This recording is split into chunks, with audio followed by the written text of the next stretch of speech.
Puja. Welcome back to our channel learning flux. इस channel में हम फिजिक्स के कॉन्सेप्ट्स डिस्कस करते हैं और प्रेजेंटली इस वीडियो में हम क्लास 12th के यूनिट 1 का chapter 2 electrostatic potential and capacitance को कंटिन्यू करेंगे। ठीक है, अगर आपने पीछे वाले वीडियोस नहीं देखे तो वो आप प्लीज देखें, क्योंकि हम बेसिक से स्टार्ट करके मतलब कंटिन्यू करते हैं, तो आपकी समझने में काफी हेल्प होगी उसे।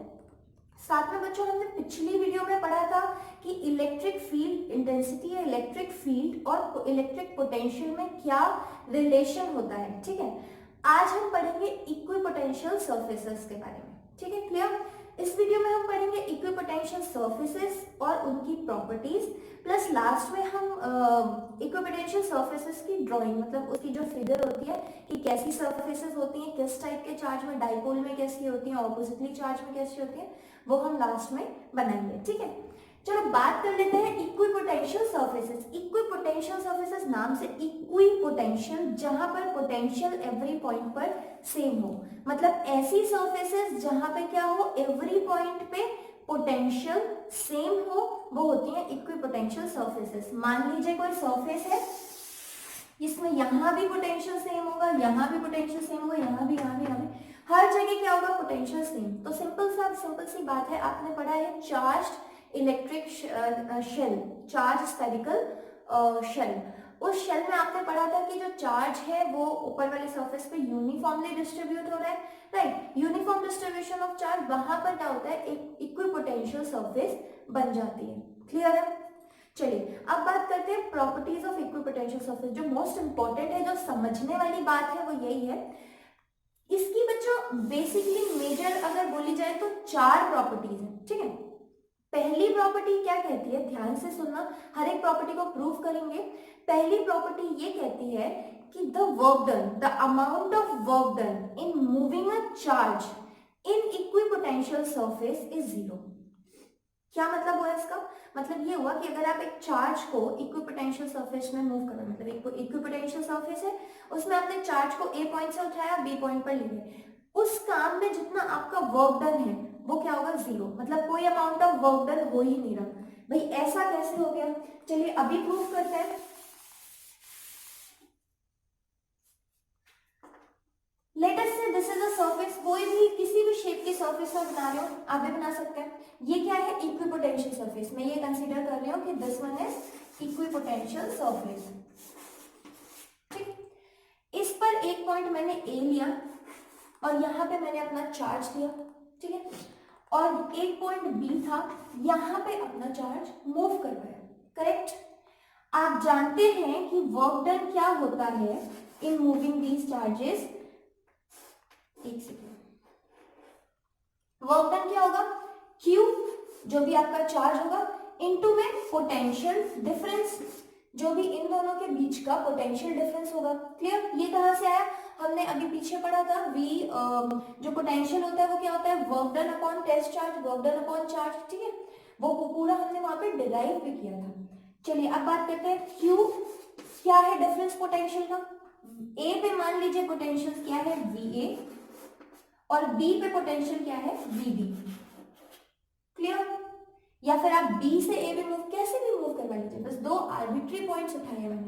तो अगर VA माइनस VB में लेती हूँ, तो मैंने बोला कि आपका ये सरफेस क्या है, इक्विपोटेंशियल सरफेस। मतलब क्या है कि VA पे पोटेंशियल भी सेम है, VB पे पोटेंशियल भी सेम है। भाई VA पे भी सेम है, लेट अस से V, VB पे भी सेम है, लेट अस से V अगेन। तो ये क्या हो गया, जीरो।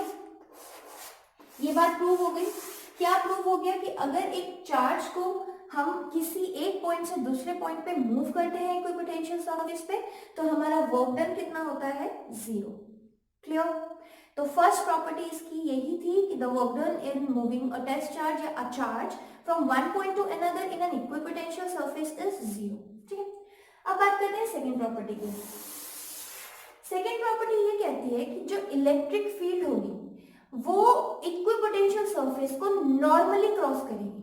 क्लियर, नॉर्मली पास होगी। मतलब क्या है कि जो इक्विपोटेंशियल सरफेस है उस पर इलेक्ट्रिक फील्ड टेंजेंशियल कंपोनेंट नहीं होगी, ऑर्थोगोनल कोई उसका नहीं होगा, सिर्फ वो कैसे पास करेगी, नॉर्मली सरफेस को पास करेगी। क्लियर। अब ये बात कैसे प्रूव करते हैं, ये प्रॉपर्टी है, इसे प्रूव करते हैं वर्क डन हमने अभी निकाला, टेस्ट चार्ज या चार्ज को मूव करने में हमारा वर्क डन क्या आया, 0। क्या हम इस वर्क डन को फोर्स इनटू में डिस्प्लेसमेंट लिख सकते हैं? बिल्कुल लिख सकते हैं, F dot d are work done. अच्छा एक और बात, अगर आपको ये बात नहीं समझ आ रही कि हमने वर्क डन को एफ डॉट डी आर कैसे लिखा, या आप ये नहीं समझ पा रहे कि हमने वर्क डन को क्यू इंटू पोटेंशियल डिफरेंस कैसे लिखा, तो इसका मतलब आप फिजिक्स के लिए नए हैं, तो आप ये वीडियोस मतलब आप इस सीरीज के सारे वीडियोस देखिए, क्योंकि हमने ये बात भी डिराइव करी हुई है, ये भी आगे जितने भी फॉर्मूले जो बार बार यूज होते हैं उन सबको हम पीछे डिराइव कर चुके हैं, तो आपको उनका लिंक डिस्क्रिप्शन बॉक्स में मिल जाएगा, आप वो जरूर देखें, ठीक है। तो फिलहाल हम बार बार डिराइव नहीं कर सकते, अगर यहाँ पे भी मैं ड्राइव करूंगी तो बहुत ज्यादा टाइम लग जाएगा, तो इस वजह से मैं ऐसे बता देती हूँ, वर्क डन होता है फोर्स इनटू में डिस्प्लेसमेंट। तो क्या हुआ, एफ डॉट डी आर भी 0 हो गया। अब जितना फोर्स एक्ट कर रहा है चार्ज पे, मतलब उसको करने में, मूव करने में, तो वो क्या हो जाएगा, Q E.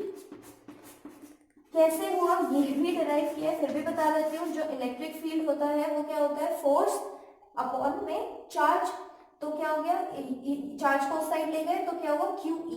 Clear, Q scalar quantity है, मैं हटा देती हूँ, तो इसका मतलब क्या हो गया, E dot d r equals to 0। भाई मल्टीप्लाई में है, उधर चला जाएगा 0 हो जाएगा। डॉट प्रोडक्ट है तो क्या लिखेंगे, E D R cos theta, E D R cos theta, वो भी क्या हो गया, 0। इसका मतलब क्या है, कॉस थीटा एक ऐसा एंगल है जो E मतलब इलेक्ट्रिक फील्ड और dr मतलब एरिया वेक्टर, इन दोनों के बीच में जो एंगल बन रहा है वो कॉस थीटा है। अगर मैं ये वाली टर्म तो 0 है नहीं, तो इसका मतलब कॉस थीटा ही 0 है। ये वाली टर्म क्यों 0 नहीं है, आपका एरिया 0 नहीं है, राइट। और इलेक्ट्रिक फील्ड तो आप अप्लाई कर रहे हो, भैया निकाल क्या रहे हो आप, ये निकाल रहे हो ना कि इलेक्ट्रिक फील्ड जो है वो नॉर्मली जाती है। अब इलेक्ट्रिक फील्ड ही 0 कर दोगे तो क्या निकालोगे, है ना। तो इसका मतलब क्या है, ये कंपोनेंट तो 0 नहीं है, अगर ये कंपोनेंट 0 नहीं है तो फिर ये तो होगा ही, अगर इस साइड 0 इक्वेट कर रहे हैं तो। क्लियर, तो इसका मतलब क्या हो गया, cos थीटा इक्वल्स टू 0, तो थीटा आपका क्या हो गया, cos इनवर्स 0, जो कि क्या होता है 90। क्लियर है ये बात। तो सेकेंड प्रॉपर्टी हमारी ये थी कि जो इलेक्ट्रिक फील्ड है वो सरफेस पे नॉर्मली जाती है, नॉर्मली मतलब कितना एंगल बनाती है, 90 डिग्री का एंगल। क्लियर है, चलिए बात करते हैं थर्ड प्रॉपर्टी की। थर्ड प्रॉपर्टी ये कहती है कि जो इक्विपोटेंशियल सरफेसेस हैं वो क्लोज होती हैं, कब, जब इलेक्ट्रिक फील्ड स्ट्रॉन्ग होती है, और दूर दूर होती है, फार अपार्ट होती है, कब, जब इलेक्ट्रिक फील्ड वीक होती है। क्या मतलब हुआ इसका, इसका ये मतलब है कि जो हम इक्विपोटेंशियल सरफेसेस ड्रॉ करेंगे वो उस हिसाब से ड्रॉ करेंगे कि मान लीजिए वहां पे एरिया में इलेक्ट्रिक फील्ड क्या है, बहुत स्ट्रॉन्ग है, तो सरफेसेस कैसे होंगी, क्लोज क्लोज होंगी, और अगर बहुत वीक है तो वहां पे सरफेसेस कंपैरेटिवली फार अपार्ट होंगी। इस बात को प्रूव करते हैं, हमने अभी इससे पिछली वीडियो में एक रिलेशनशिप स्टैब्लिश किया था, और वो रिलेशनशिप कहता था इलेक्ट्रिक फील्ड क्या होता है, DV by D R, minus में DV by D R. Clear है, मैं डी आर को इधर ले जाती हूँ और इलेक्ट्रिक फील्ड को इधर ले आती हूँ, तो डी आर क्या हो गया, माइनस में डीवी अपॉन ई। ये क्लियर है, या फिर मैं ये बोल सकती हूँ कि जो डी आर है वो इनवर्सली प्रोपोर्शनल है इलेक्ट्रिक फील्ड के। ध्यान से देखिए इसे, डी आर जो है वो इनवर्सली प्रोपोर्शनल है इलेक्ट्रिक फील्ड के, तो मतलब क्या है कि जितना क्लोज क्लोज होगा, जितना कम एरिया होगा उतनी ज्यादा इलेक्ट्रिक फील्ड होगी, मतलब वो स्ट्रॉन्ग होगी, और जितना ज्यादा एरिया होगा वो उतनी कम होगी। इसको आप ऐसे भी लिख लीजिए, E inversely proportional to D R, दोनों ही बात ठीक है। अब ऐसे बताइए कि जहां पे ई स्ट्रॉन्ग है, या मतलब इस ई ज्यादा है, वहां पर डी आर क्या है, एरिया कम है, जहां पर ई क्या है, वीक, वहां पर डी आर क्या है, ज्यादा। क्लियर, चलो, तो थर्ड प्रॉपर्टी ये कहती थी कि the equipotential surfaces are closer in the region of strong electric field and are far apart in the region of weak electric field. Clear? अब इसकी लास्ट प्रॉपर्टी आती है, लास्ट प्रॉपर्टी कहती है कि जो इक्विपोटेंशियल सरफेसेस है they never intersect each other. Clear, equipotential surface कभी भी एक दूसरे को इंटरसेक्ट नहीं करती। बिल्कुल सही बात है, नहीं करती। ऐसा होगा कि अगर दो इक्विपोटेंशियल एक दूसरे को इंटरसेक्ट करेंगी तो मतलब क्या है कि मैंने लिया एक इक्विपोटेंशियल सरफेस, ठीक है, इसका कोई पोटेंशियल है V all over, all over V हो गया इसका, मैं कहती हूँ कि सारे पॉइंट्स पे V पोटेंशियल है, तो इक्विपोटेंशियल सरफेस होगी। मैं एक दूसरा इक्विपोटेंशियल सरफेस ले लेती हूँ जिसका मैं कह देती हूँ लेट अस से V डैश, है ना। V डैश क्या है, इसका पोटेंशियल है। अब अगर ये दोनों एक दूसरे को इंटरसेक्ट कर रहे हैं, ध्यान से सोच के देखिए, अगर ये दोनों एक दूसरे को इंटरसेक्ट कर रहे हैं तो मतलब at a point of intersection, जहां पे ये एक दूसरे को इंटरसेक्ट करेंगी उस पॉइंट का दो पोटेंशियल हो जाएगा। क्लियर, उस पॉइंट का पोटेंशियल V भी होगा, V डैश भी हो गया। तो मतलब क्या हुआ, eight the point of intersection electric potential की कितनी वैल्यूज हो गई, दो, जो कि बिल्कुल पॉसिबल नहीं है। क्यों पॉसिबल नहीं, हम बात ही इक्विपोटेंशियल सरफेस की कर रहे हैं, पोटेंशियल सेम ही होना चाहिए, पर क्या हो रहा है, eight the point of intersection हमें दो पोटेंशियल मिल रहे हैं, जो कि बिल्कुल भी पॉसिबल नहीं है अगर वो इक्विपोटेंशियल सरफेस है तो आपकी लास्ट प्रॉपर्टी हो गई, कि equipotential surfaces never intersect each other. एक बार मैं रिपीट कर देती हूँ, आप चाहे तो पॉज करके इन प्रॉपर्टीज को लिख भी सकते हैं। पहली प्रॉपर्टी आपकी थी कि the amount of work done in moving a charge from one point to another in an equipotential surface is zero. Clear, ये जीरो हो गया। दूसरी आपकी प्रॉपर्टी थी कि the electric field is always normal to the equipotential surface. Clear, 90 degree का angle बनाती है।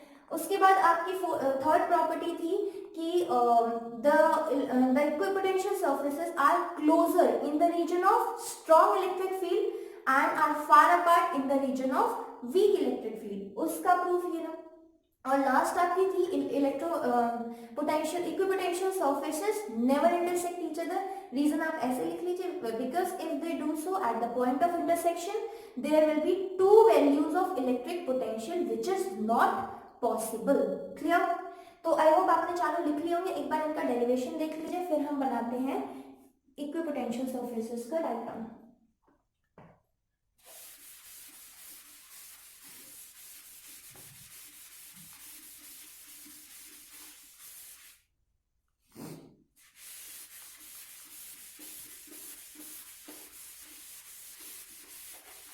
चलिए, जैसे चार्जेस में हमने पढ़ा था कि इलेक्ट्रिक फील्ड कैसे बनाते हैं, इलेक्ट्रिक फील्ड लाइंस के डायग्राम, वैसे ही हमें इक्विपोटेंशियल सर्फेसेस बनाने को पूछी जाती हैं।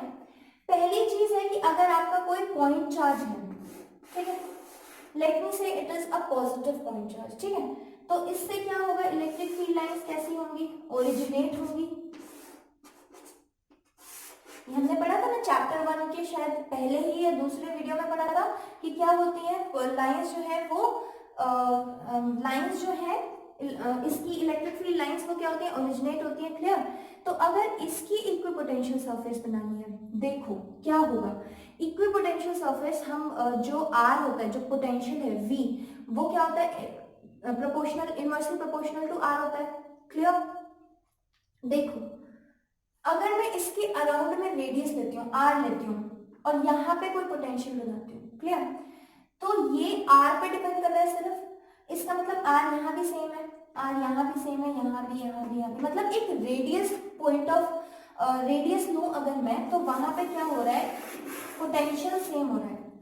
दोबारा बताती हूँ, अगर मैं आर वी, मैं बोल रही हूँ कि वी जो है वो सिर्फ आर पे डिपेंड कर रहा है, राइट, तो अगर मैं आर ही सेम कर लूँ तो मेरा वी क्या हो जाएगा, बिल्कुल सेम, तो मेरा पोटेंशियल इस जगह पर क्या हो गया, सेम, या फिर इक्विपोटेंशियल होगी, तो ये मेरी इक्विपोटेंशियल होगी। सेम अगर मैं यहाँ पे लेती हूँ तो इसके रेडियस में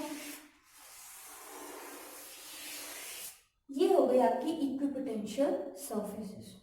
क्लियर, आई होप इसमें कोई डाउट नहीं है। चलिए डाइपोल की बनाते हैं। अब डाइपोल में हम अभी हमने प्रॉपर्टीज पढ़ी है, उनका यूज करेंगे। डाइपोल में सबसे पहले इलेक्ट्रिक फील्ड लाइंस बना लेते हैं, पॉजिटिव से जाएंगी नेगेटिव की साइड,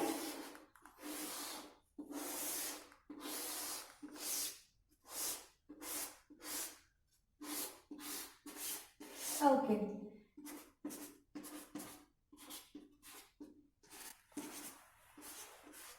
ऐसे ही बनती है इलेक्ट्रिक फील्ड लाइंस। जब हम डाइपोल की बात करते हैं तो इलेक्ट्रिक फील्ड लाइन बिल्कुल ऐसे ही बनती है। अब बात करते हैं इक्विपोटेंशियल सरफेस की। ध्यान से देखिएगा, यहां पे इलेक्ट्रिक फील्ड ज्यादा स्ट्रॉन्ग है या यहां पे स्ट्रॉन्ग है, नंबर ऑफ लाइंस जहां पे सबसे ज्यादा होती है वहां पे, इनमें वैसे भी अट्रैक्शन हो रहा है तो इलेक्ट्रिक फील्ड लाइंस क्या है, यहाँ पे ज्यादा स्ट्रॉन्ग है। मतलब क्या है कि यहाँ पे जो वो बन रही है इलेक्ट्रिक फील्ड वो स्ट्रॉन्ग है। अभी हमने पढ़ा कि अगर इलेक्ट्रिक फील्ड स्ट्रॉन्ग है तो इक्विपोटेंशियल सरफेस क्लोज क्लोज होंगे। यहाँ पे क्या है, इलेक्ट्रिक फील्ड वीक है कंपैरेटिवली, तो मतलब यहाँ पे क्या है, क्लोजनेस जो है वो कम हो जाएगी। तो कुछ इस टाइप का इक्विपोटेंशियल सरफेस बनेगा। देखो यहाँ पे क्लोज रखा है मैंने, यहाँ पे थोड़ा सा फार अपार्ट। नेक्स्ट ध्यान से देखिए, यहाँ पे इन दोनों लाइंस को क्लोज रखा है, यहाँ पे दूर कर दिया।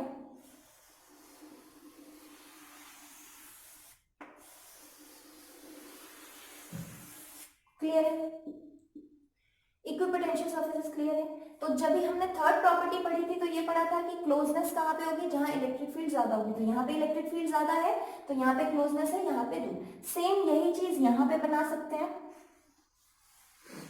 ठीक है। यहां से पास लिया, यहां से दूर कर दिया, अगेन देन। ऐसा क्यों कर रहे हैं हम, ऐसा इसलिए कर रहे हैं क्योंकि यहाँ पे इलेक्ट्रिक फील्ड ज्यादा है। तो इक्विपोटेंशियल सरफेसेस क्या होंगी, आसपास होंगी। पीछे की साइड इलेक्ट्रिक फील्ड कम है तो इक्विपोटेंशियल सरफेसेस दूर दूर होंगी। तो कुछ इस टाइप का इक्विपोटेंशियल अरेंजमेंट होगा आपके सिस्टम ऑफ डाइपोल में। क्लियर। चलिए अब बात कर लेते हैं कि अगर दो चार्जेस हैं, दोनों ही पॉजिटिवली चार्ज हैं, मतलब लाइक चार्जेस हैं, तो क्या होगा इक्विपोटेंशियल सरफेस।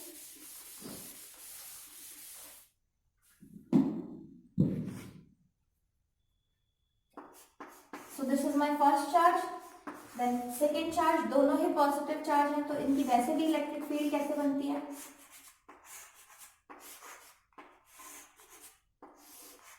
ठीक है, एक दूसरे को रिपेल करते हैं, तो एक दूसरे की तरफ तो बिल्कुल नहीं आते, तो ये इस तरीके से रिपेल हो जाती है चीजें, ठीक है। अब यहाँ पे बनाते हैं इक्विपोटेंशियल सरफेस। ध्यान से देखिए, इस पॉइंट पे इलेक्ट्रिक फील्ड वीक है, यस। अब आप बोलेंगे कि मैम डाइपोल में भी इस साइड वीक थी। हाँ बिल्कुल, ये उतनी स्ट्रांग नहीं होगी जितनी अंदर डाइपोल के स्ट्रांग थी, बट दोनों को कंपेयर करिए। यहाँ पे इलेक्ट्रिक फील्ड बिल्कुल ही खत्म है, बिल्कुल बहुत वीक है, और यहाँ पे इलेक्ट्रिक फील्ड कंपेरेटिवली ज्यादा है। तो इस बार क्या होगा, यहाँ से मैं क्लोजर डिस्टेंस लूंगी और यहाँ से फार। देखिए इसका डिस्टेंस क्लोज है, इसका far apart, then again close distance,